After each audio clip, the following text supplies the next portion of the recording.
Bienvenue sur 2FTV. Je suis M. Kanza. Je suis avec vous pour une leçon de science. Veuillez prêter attention, être attentif et puis concentré. Alors, pour commencer, vous allez me citer les différents types de microbes que vous connaissez.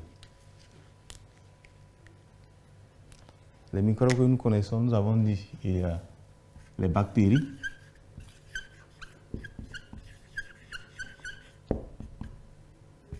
les champignons,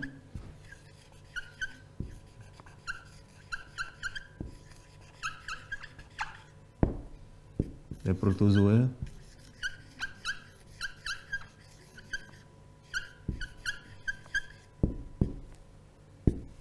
et les virus. Ce sont les différents types de microbes. On a dit que ces microbes-là peuvent causer des maladies. Alors, nous allons aujourd'hui voir une maladie, mais avant de voir cette maladie, nous allons écouter ce petit test. Lors d'une émission télévisée Focus Santé, des élèves de CM2 ont entendu parler du sida, de la tuberculose et du tétanos, qui tuent mais peuvent être évités. Ils veulent en savoir plus. Ils décident de déterminer les caractéristiques du sida, de la tuberculose et du tétanos, de décrire les modes de transmission et d'identifier les moyens de lutte contre ces maladies.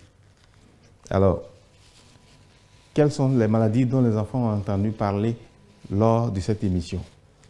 Ces maladies sont le tétanos, la tuberculose et le sida. Que veulent-ils en savoir d'autres? À la fin de l'émission, ils veulent connaître les caractéristiques du sida, c'est-à-dire comment reconnaître quelqu'un qui est atteint du sida, quels sont les modes de transmission, c'est-à-dire comment on attrape cette maladie, et puis comment on peut lutter ou se protéger contre cette maladie. Bien. Donc nous allons voir le sida, ses caractéristiques, ses symptômes, ses modes de contamination, ses modes de transmission, et puis voir est-ce que cette maladie, on peut la guérir, quels sont les moyens de lutte contre cette maladie. Est-ce qu'on a déjà vu une personne qui a le sida? Lorsqu'on regarde l'image d'une personne qui a le sida, nous voyons que cette personne, on remarque, qu'est-ce qu'on remarque? On remarque que cette personne maigrit.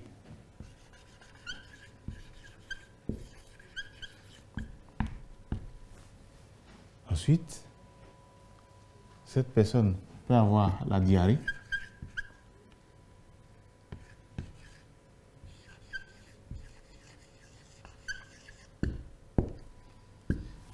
Elle peut avoir la toux.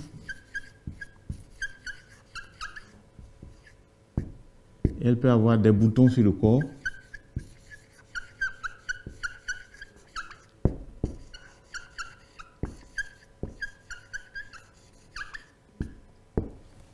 Etc. Il y a d'autres signes.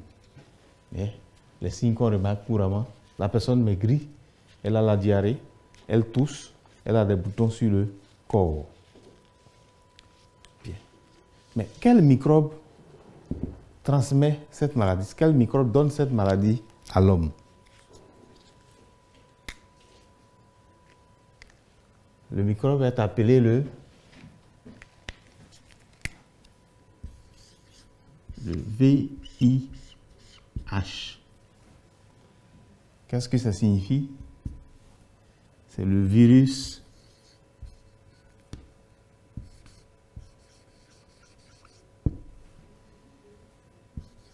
de l'immunodéficience humaine.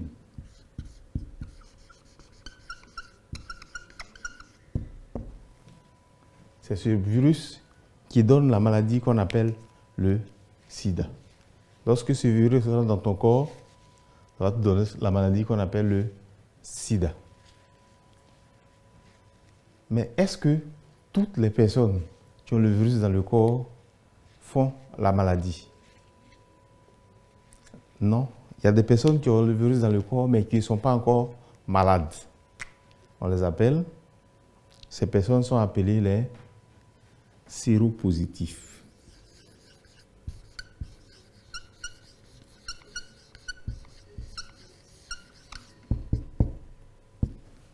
Les séropositifs, ils ont le virus du sida dans le corps, mais ils ne font pas encore la maladie. Par contre, ils peuvent transmettre la maladie. Ça veut dire qu'ils peuvent donner la maladie à une autre personne qui n'est pas malade. S'ils peuvent donner la maladie à une autre personne qui n'est pas malade, comment se transmet le sida? On réfléchit.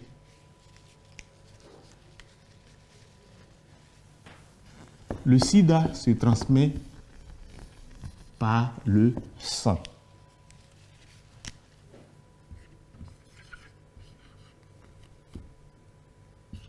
Par le sang. Comment ça se transmet par le sang? Soit par une transfusion sanguine, le sang non contrôlé,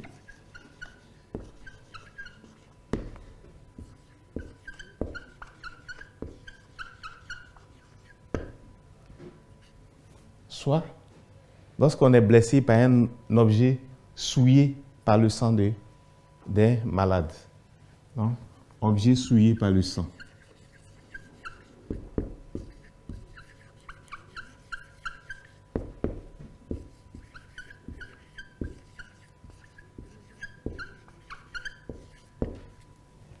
Lorsqu'on est blessé par un objet souillé par le sang, ça peut être une lame qu'un malade a utilisée, une aiguille, etc. Deuxièmement, ça peut être transmis de la mère à l'enfant.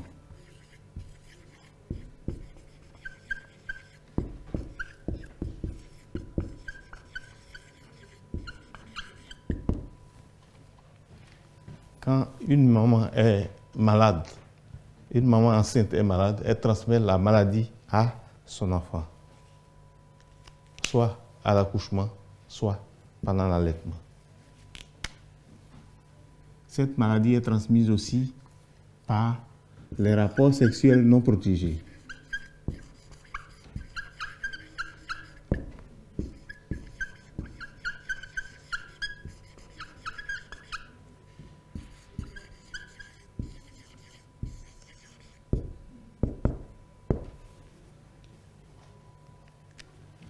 Donc, lorsque une personne malade entretient des rapports sexuels avec une personne non malade, elle peut transmettre la maladie à la personne non malade.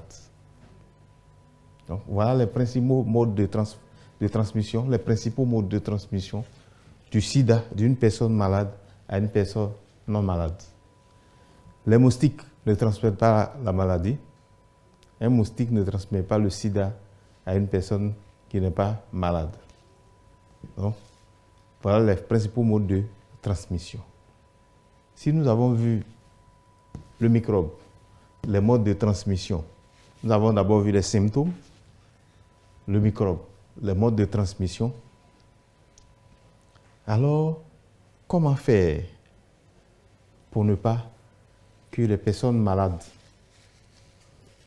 pour soigner les personnes malades ou les personnes qui ont le virus dans le sang, et ceux qui ne sont pas malades, comment faire pour ne pas que ces personnes-là tombent malades? Alors, les moyens de lutte. Pour les personnes malades,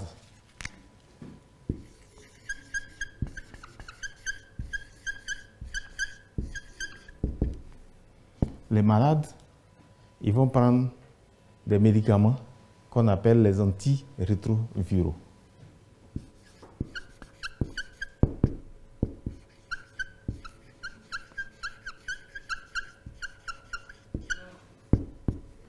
Et puis, ils doivent éviter de se recontaminer.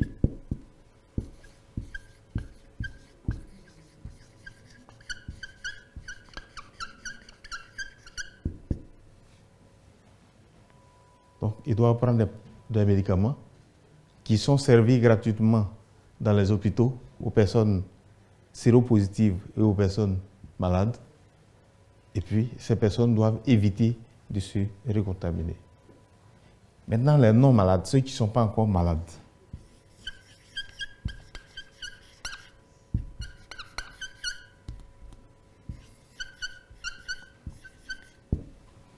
Ou alors, on va écrire plutôt, les personnes saines.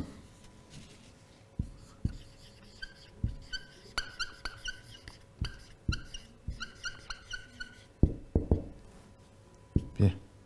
Qu'est-ce qu'elles ne doivent pas faire pour avoir le sida? Ne pas utiliser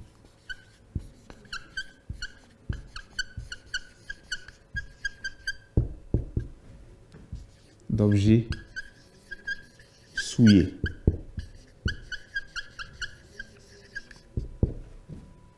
Par le sang.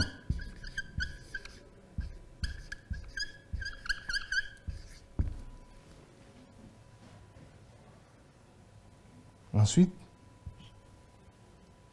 éviter, pratiquer l'abstinence.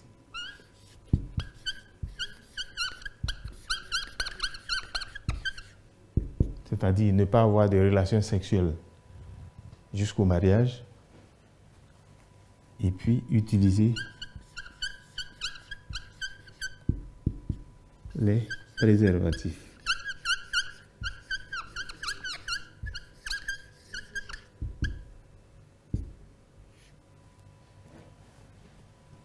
Voilà quelques moyens qui peuvent nous permettre d'éviter, qui peuvent permettre à tout le monde d'éviter le sida. Mais on a dit le sida, ça a fait maigrir les personnes, mais on n'a pas encore dit que signifie sida. Donc, avant de passer à notre récapitulatif, vous allez me dire que signifie sida.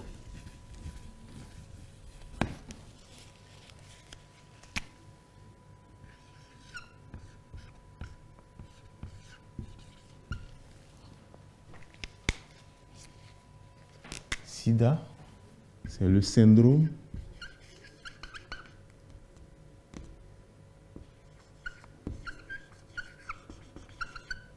immunodéficitaire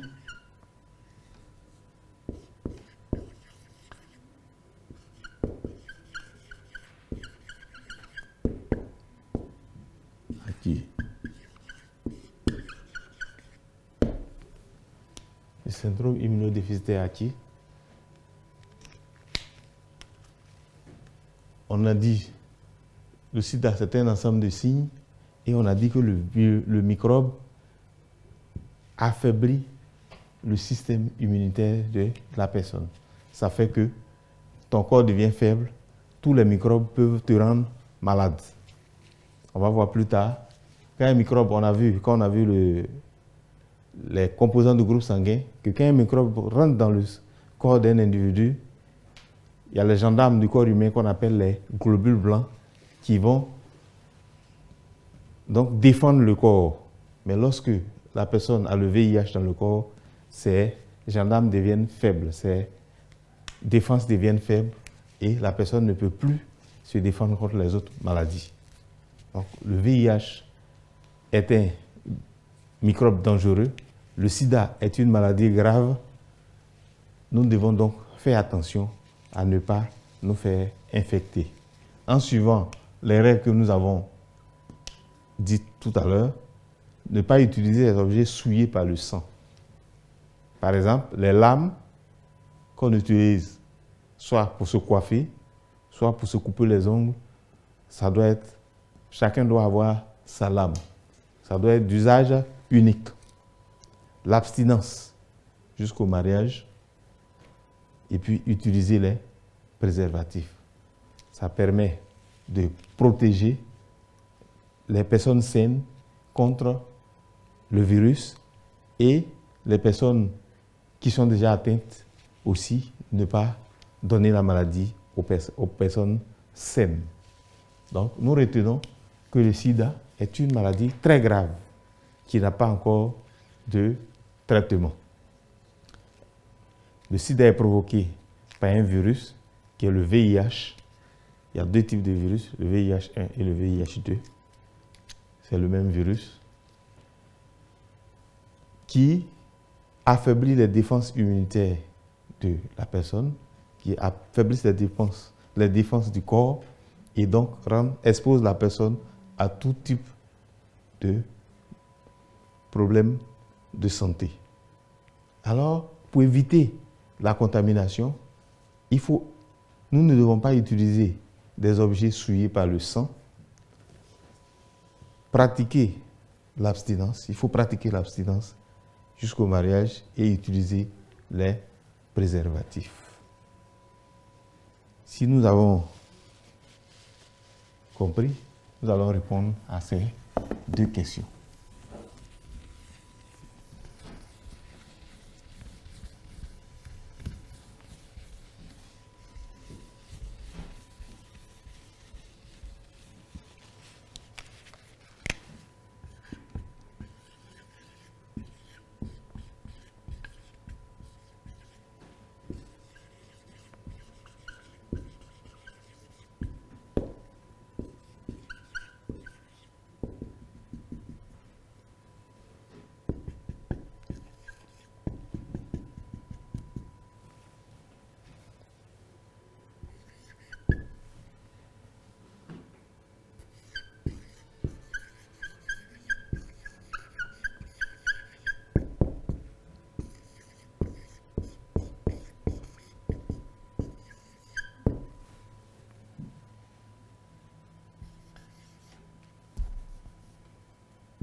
Donc, deux questions. Le sida se transmet par deux modes de transmission du sida et deux moyens pour éviter le sida.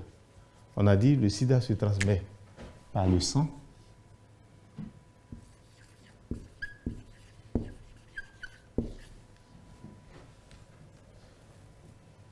et de la mère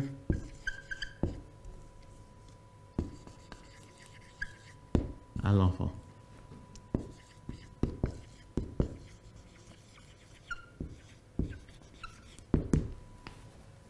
Ces deux modes de transmission. Et pour éviter le sida, on a dit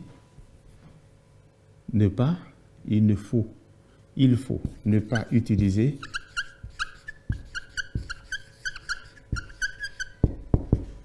d'objets souillés par le sang. Et puis deuxièmement, pratiquer l'abstinence.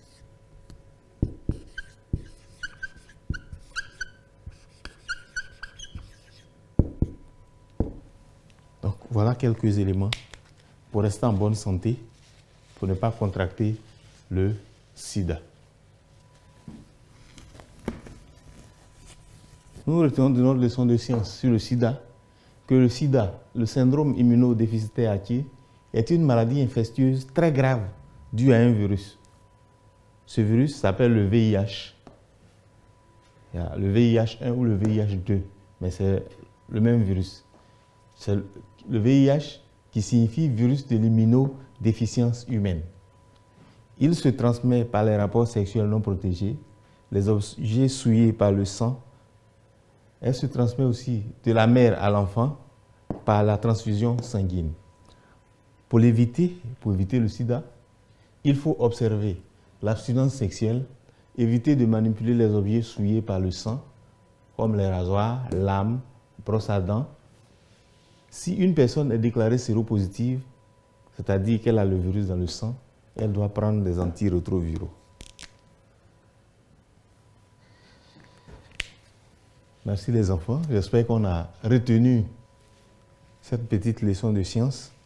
Cette leçon est très importante car le sida est une maladie très grave qui se propage dans la population. Nous devons donc faire attention, observer les règles que nous venons de voir afin de rester en bonne santé. Merci beaucoup. J'espère que vous allez réviser cette leçon, que vous allez regarder 2FTV pour rester en contact avec vos leçons, avec vos livres pendant cette période de repos. Et révisez bien. J'espère vous retrouver très bientôt. Je suis M. Kanza. J'ai été très content d'être avec vous. À très bientôt. Au revoir les enfants.